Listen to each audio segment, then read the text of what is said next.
Welcome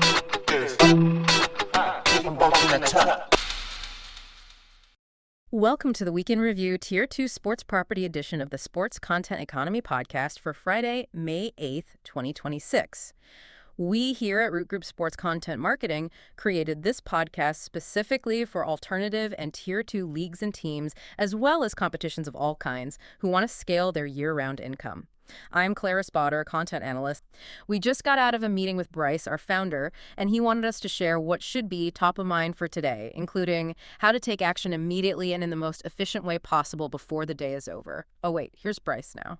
Thank you, Clara and Taylor. Appreciate you letting me jump in here to the podcast studio for a brief second. A bit under the weather today, so just wanted to say hi to everyone and just know that everyone listening, all those front office executives of Tier 2 teams, leagues, alternative sports properties, this is made specifically for you.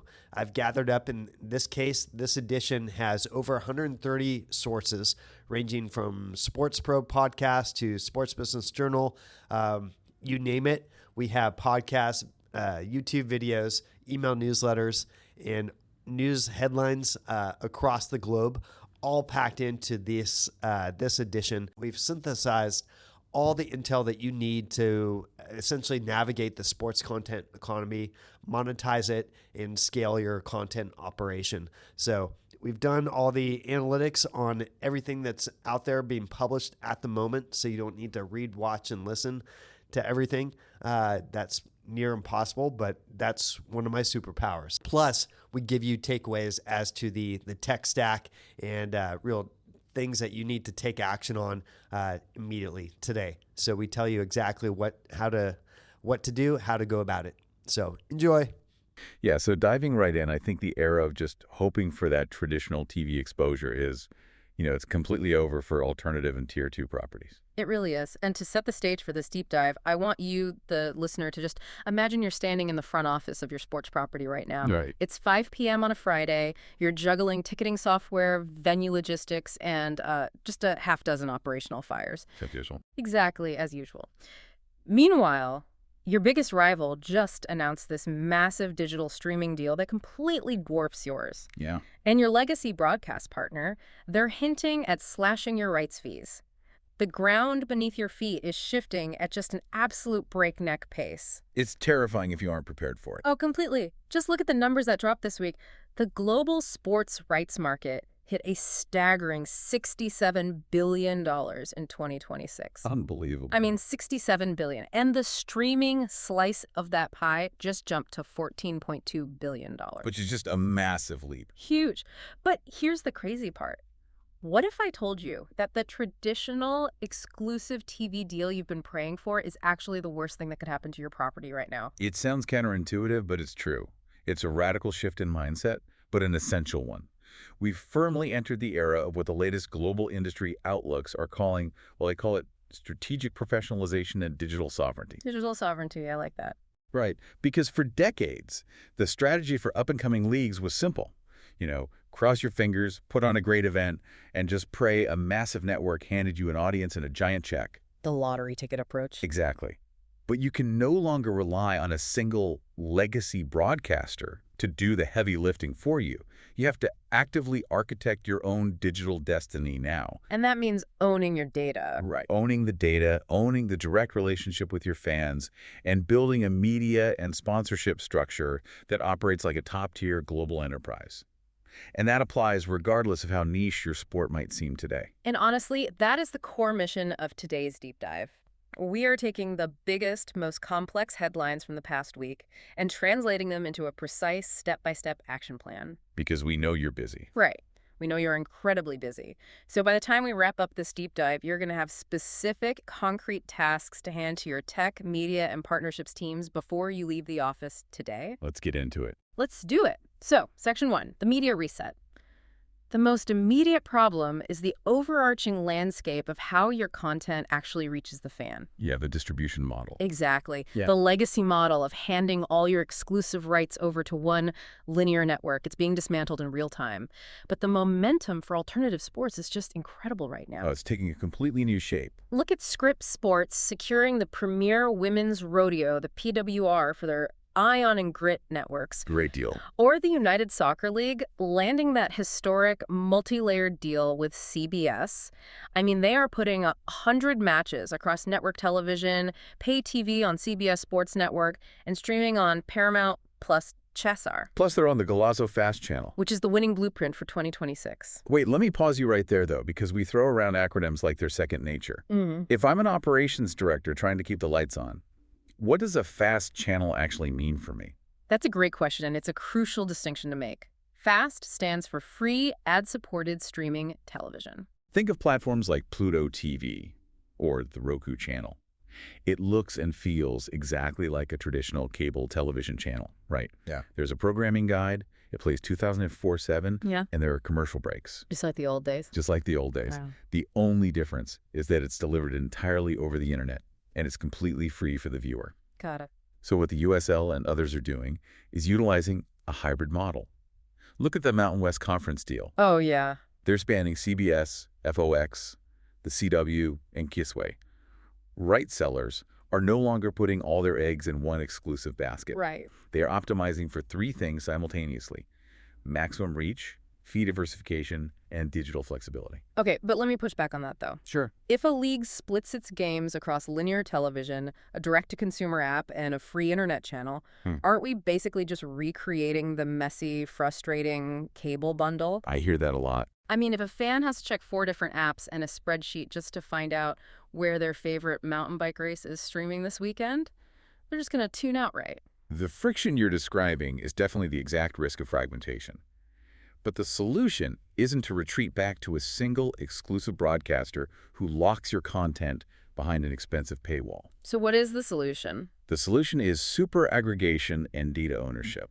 You have to think of platforms like YouTube not as a place that cannibalizes your premium rights, but as a massive global discovery engine. A discovery engine. Exactly. Consider Cazé TV in Brazil. They secured 104 matches for the 2026 FIFA World Cup for completely free distribution on YouTube. Wait, really? Why give something that valuable away for free? Because it builds massive top-of-funnel engagement. You use those highly accessible free platforms to capture attention without any friction. Ah, I see. But your overarching goal, your underlying mechanism, is to drive those viewers back to your own direct-to-consumer platform. Your D2C app. Exactly. Yeah. Because that is where you capture their first-party data. Yeah. You need to know their email address, what merchandise they buy, and exactly what kind of content keeps them watching. Because if you don't know who is watching, you can't monetize them directly. Precisely. Okay, so let's translate this into your executive action for today. If you're listening to this, first, here is the task. You need to map all of your current video rights into a single unified bundle.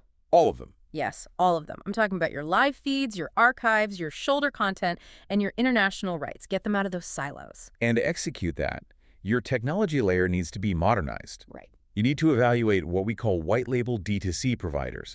White label simply means they provide the underlying software engine, but you slap your league's own branding and logos on it. Right, so it looks like it's yours. Exactly. Look at platforms like Kisway, ScreamLayer, or Deltature. These tools allow you to spin up your own branded streaming application, your OTT service, while seamlessly feeding those same streams to social channels and free aggregators. So, before you leave the office today, the action is simple. Have your team schedule a demo with at least 2 of those providers. Draft a 1-page requirements document that specifies your need for your own OTT app, fast channel syndication, and the ability to simulcast to social media. That's step 1. Yeah. But now that you've built this massive hybrid distribution network, the immediate challenge is feeding it. Yeah, how do you supply enough content to populate a 247 digital ecosystem without absolutely bankrupting your production budget? That's the million-dollar question. And the answer lies in the assets you already own amplified by artificial intelligence. Oh man, the way AI is democratizing global reach right now is genuinely staggering. It really is. We're seeing AI dubbing and localization tools that don't just translate words anymore. They actually replicate the emotional tone and excitement of the sports commentary in real time. That's the game changer. It is. A Noosh rodeo in Texas or, a mountain bike race in Vermont can instantly be localized for a viewer in Japan or Brazil, and it carries all the authentic passion of the original English broadcast. And when you pair that global reach with your existing assets, it fundamentally changes the value of the most underutilized resource a Tier 2 property has. Which is? The archive. Every past race, every old match, all that combat sports footage sitting on dusty hard drives in your media room, that is raw material for entirely new monetization. I love that. It's like realizing you've been sitting on a literal gold mine in your basement, but you're spending all your operational budget trying to drill a brand new hole in the backyard. That's exactly it. You already own the gold, you just haven't had the pickaxe to mine it. Right, and that pickaxe is AI tagging and clipping automation. Talk to me about that. So instead of paying a team of interns to sit in a dark room and manually scrub through a 6-hour mountain bike race. Which takes forever. Instead of that, platforms like WSC Sports use AI to analyze the feed automatically. The system actually listens to the audio for a sudden spike in crowd volume or, a pitch change in the commentator's voice. Oh, wow. It listens to the tone. Yes. It pairs that audio cue with visual data, like a rider crossing a finish line or a spectacular crash, and instantly clips that 10-second moment. That's incredible. And then it automatically applies metadata, which are just the hidden digital labels that make the video searchable by athlete name or event type, and publishes it directly to your app or social media. And furthermore, innovations like pause-triggered ads or interactive overlays allow you to monetize these thousands of new clips without overwhelming the viewer. You don't need traditional 30-second commercial breaks anymore. Exactly. You are shifting from a live event-only mindset into a 247 content factory. Which brings us to your executive action for today on the content front. Your task is to turn those long-form, dormant archives into a bingeable, highly searchable content library. Yes. So before the day is over, you need to appoint an internal archive owner on your staff. Task your technical lead to figure out where all the historical files are actually living. Are they on hard drives? Are they on cloud servers? You'd be surprised how many leagues don't actually know where their footage is. Right. So find out. Have them propose a low-cost workflow using scalable cloud storage and an AI clipping tool like WSC Sports to make just 1 year of your archive content fully searchable and clippable by next week. Don't boil the ocean. Just get 1 year done to prove the concept works. Exactly. So you own your data, your distribution is hybrid, and your AI is churning out localized highlight clips 24/7. You suddenly have a massive amount of digital real estate. Which is a great problem to have. The best problem. But the critical question shifts to monetization. How do you actually get brands to pay for this without just slapping a static banner ad on a screen? Right, because the entire sponsorship paradigm has shifted. It's moving completely away from traditional brand awareness and directly into strategic B2B or business-to-business integration. This trend of enterprise tech companies taking over sports sponsorships is so fascinating to me. It's massive right now. The standout example right now is Harvey AI. They are an artificial intelligence legal services startup, and they just signed multi-year sponsorship deals with the Golden State Valkyries, the Warriors, and the New York Liberty. Yep. An AI legal firm sponsoring a basketball team? Like, what? Yeah. Well, we have to ask why a legal software company wants their name in a sports arena. I mean, these are not vanity deals designed to sell software to the average fan in the bleachers. Obviously not. The venues themselves are being utilized as highly targeted B2B marketing channels. Harvey AI knows that the legal, HR, and finance decision makers, the people who actually sign million-dollar software contracts, are the ones sitting in those premium courtside suites. Ah, so they're selling to the suites, not the seats. Exactly. And beyond that, enterprise brands like AWS and Cisco are embedding their actual networking and cloud infrastructure directly into league operations. The PGA Tour and the NFL are literally using these platforms to run their broadcasts. Okay, I understand the business logic there, but let me play devil's advocate for a second. Go for it. If I'm a diehard fan paying hard-earned money for a ticket, I can smell a corporate takeover instantly. If we turn our stadiums into giant B2B networking hubs for SaaS companies, which for the uninitiated is software as a service, How do we keep that from feeling like a sterile corporate infomercial? That's the fear, yeah. Right. Do we risk losing that authentic, gritty connection with the loyal fan base that actually built the sport? That tension is very real, but the bridge between corporate integration and fan authenticity is utility. Utilities. Yes, utility. When an enterprise sponsorship is executed correctly, it is active enablement. The fan wins too. Okay, give me an example. So if Cisco sponsors your league, and the core of that deal involves entirely upgrading the stadium's infrastructure, the fan suddenly gets lightning-fast Wi-Fi to upload their own videos of the event. They benefit directly. Oh, that makes sense. Another great example is from a recent Globe Newswire report. They highlighted route story deals with airlines. Wait, route story deals, break that down for me. Okay, so imagine your alternative sports property is a surfing championship in Florida, and a regional airline just opened a new direct flight from New York to Orlando. Okay. The airline sponsors your event specifically to advertise that route, but they aren't just putting a logo on the beach.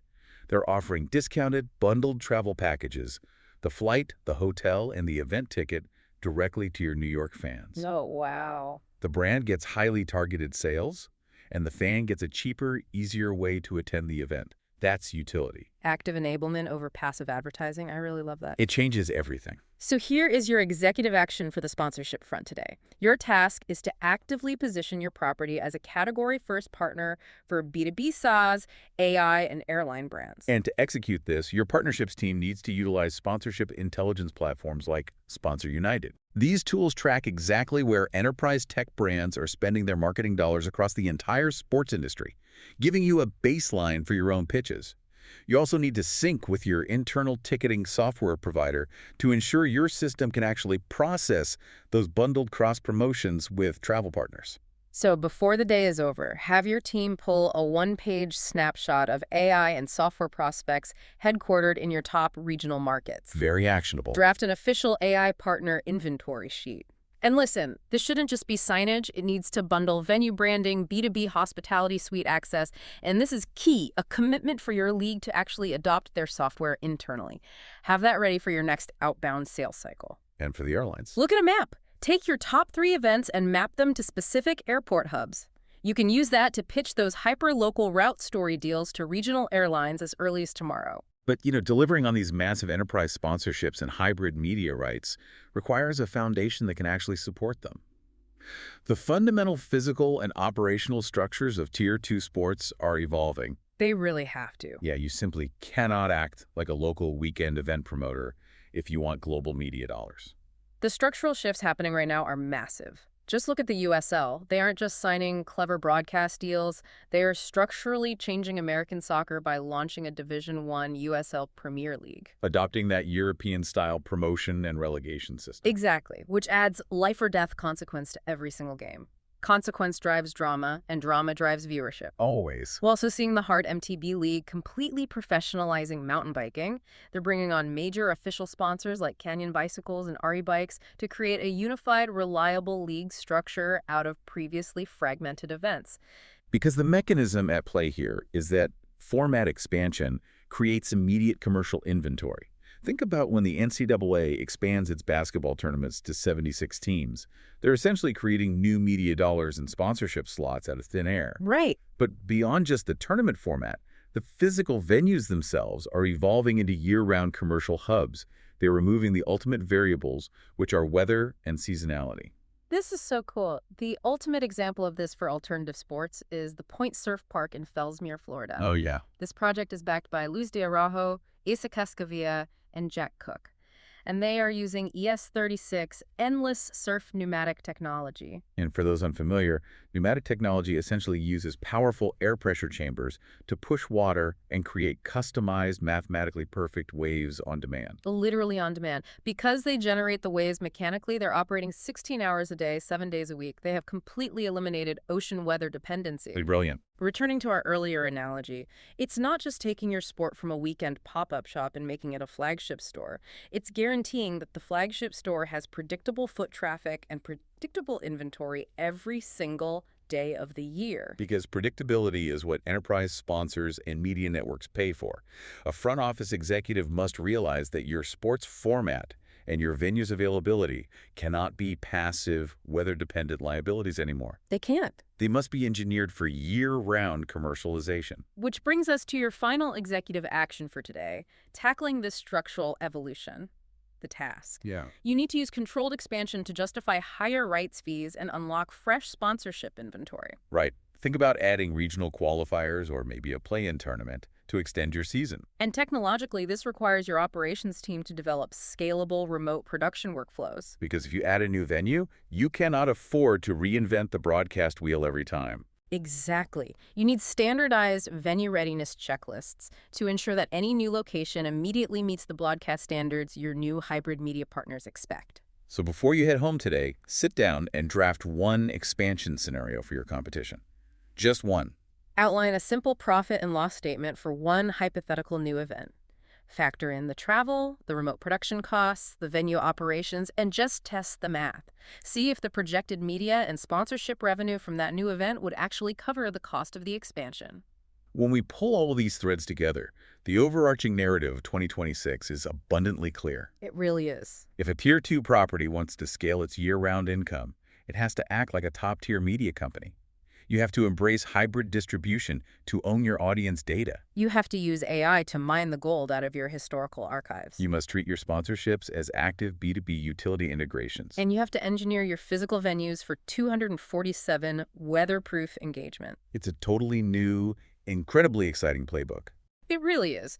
But before we wrap up this deep dive, I want to leave you with a slightly provocative thought pulled from the 2026 Creator Economy predictions. Well, let's hear it.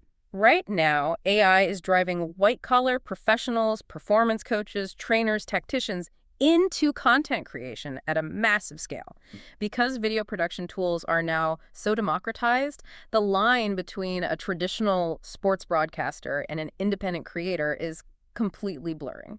It raises a fascinating challenge for audience retention, because attention is the ultimate currency, and the barrier to entry to capture it is lower than it has ever been. So ask yourself this as you look at your hybrid media strategy.